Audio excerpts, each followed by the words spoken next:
folks, Matt Cobb, managing partner of Texas Routes, Fort Wayne, Indiana. And we're big fans of hire right, train right, and treat people right. We've been talking about that for a long time, and we've had some great success with it. One of the ways that we have great success with it is we coincide our validations with that same type of philosophy. You want to set the expectations up for your new people, and then you want to validate that they've met those expectations, and then reward people, new people and existing people, for when they meet those expectations, or especially when they exceed it. So validations are a huge part of that. Let's tell you about what we do. Talking about turnover and retention in Fort Wayne, the first thing that I think about is Matt Cobb and his legendary orientations. I think that it all starts there. During the orientation, we stress Ken Taylor's top 10. We go over number 1, server knowledge. We talk about that to a great length. And then we give them an expectation of what training is going to be like, and what we expect from them, and what the validation is going to be like. We let them know from day one. When it comes time for that validation, we want to make sure that they've met all those expectations. This is how we validate people.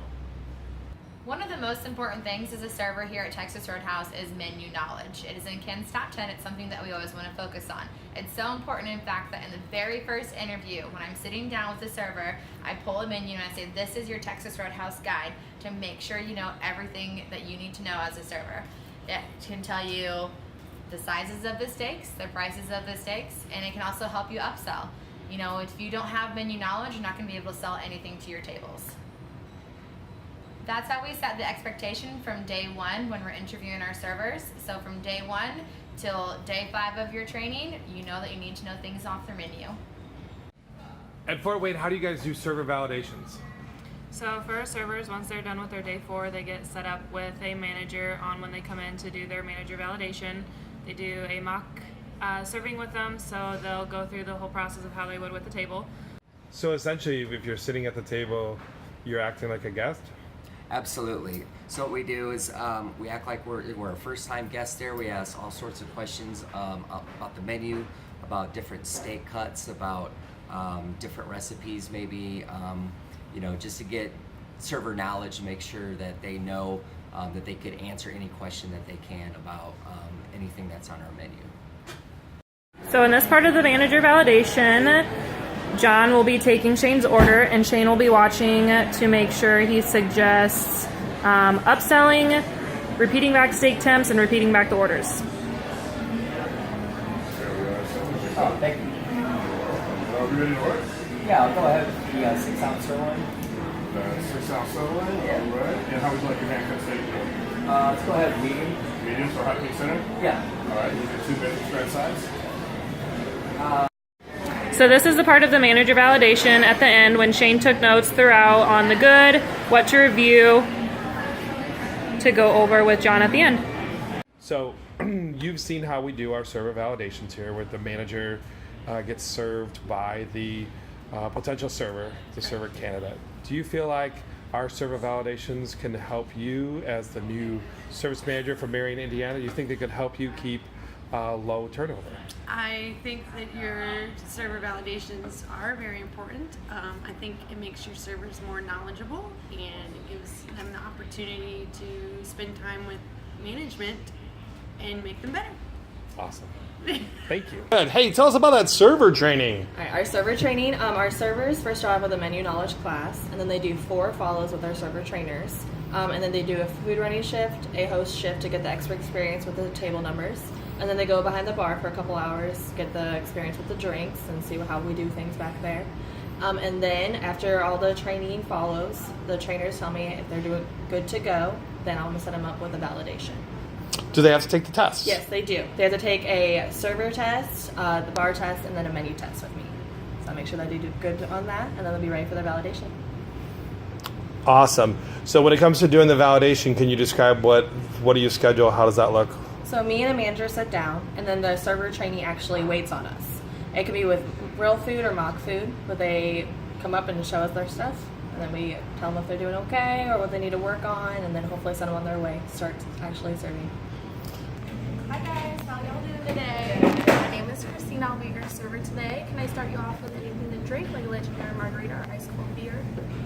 Really good job, especially with your enthusiasm and your greeting, and I loved your smile. Just make sure to say something specific, especially with the margaritas or ice cold beer. So next time, just be like, want an ice cold Bud Light, or want to start off with Hurricane Margarita. It's my favorite. It's really good. So you want to try that again for us? Okay. Hi folks, how y'all doing today? Good. Good. My name is Christina. I'll be your server today. Can I start you off with a legendary margarita or ice cold beer? My personal favorite is a Hurricane Margarita. It's really, really good. So thanks for watching our video on validations. How does validations affect your turnover? Well, I'll tell you. Well, if you're gonna hire right, train right, and treat people right, then set the expectation, validate that they've met the expectation, and then reward people for meeting the expectations, and definitely reward people for blowing away that expectation. So thank you very much for watching our video. We're gonna leave off with some of the things that we do reward people here for meeting and beating their expectations. Thanks again for watching. How does it do that? Every year we have our awesome Andy Awards where we celebrate all the victories of our employees, and you know, we posted some of the highlights. Here we have our Employee of the Month plaque. Employees of the Year. Y'all have Willy tables in your restaurant? Well, we have Employee of the Year tables. Here you can see one of my favorites from 2013. Maybe you can, if it'll focus.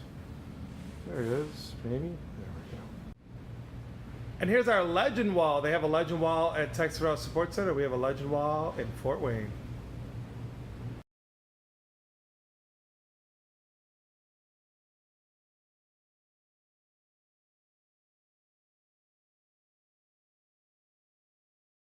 So it's my understanding that as front of the house TC, that you make servers actually work at the host stand as part of their training program, correct? And they have to validate with you before they even get to move on to their normal server validation. So why do you guys do that?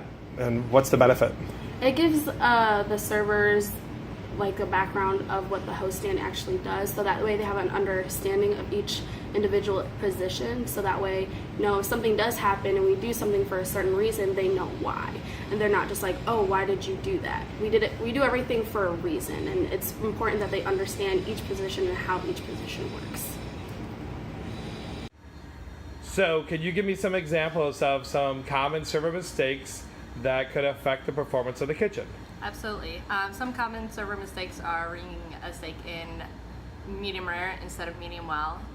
Servers not knowing the difference between a roadkill, a smothered chicken, and just a regular smothered. Another one is them just simply ringing in the wrong steak. They ring in 16-ounce sirloin instead of a 16-ounce ribeye. Awesome. Thank you. So what happens when those mistakes, like, what happens to the kitchen when somebody rings in a 16-ounce ribeye instead of a 16-ounce sirloin? Well, we got to find the server and correct it, and then they have to re-put the correct steak on, and that holds that ticket back and causes longer ticket times, not only for that table and those guests, but for other tables and guests as well. I know this video is about server training and server validation, but I want all of you to know that all of my hosts are validated and they kick ass. Is there anything else you'd like to add about server validations and employee turnover? I just think that another good part of validations is when they're spending time with the managers or even different managers when they do like their mock and do it with different servers, that they can pick up steel material, pick up little tips on how to upsell and how to get their story points in. That makes it a little easier. Think something they might not have heard of, but with being with 5 or 6 different servers, with being with managers, they can give them those clues to be able to be more effective, to have, you know, a higher guest average, and to put more money in their pockets that way. So I think that's why I like doing them, because I like to hear where they started, and then I like to check up and see where they are a couple of weeks or a month down the road, to see how well they've, you know, how far they've come, and then you can give tips on how to make those better. That was an excellent answer. Could you say that again in 10 seconds? No.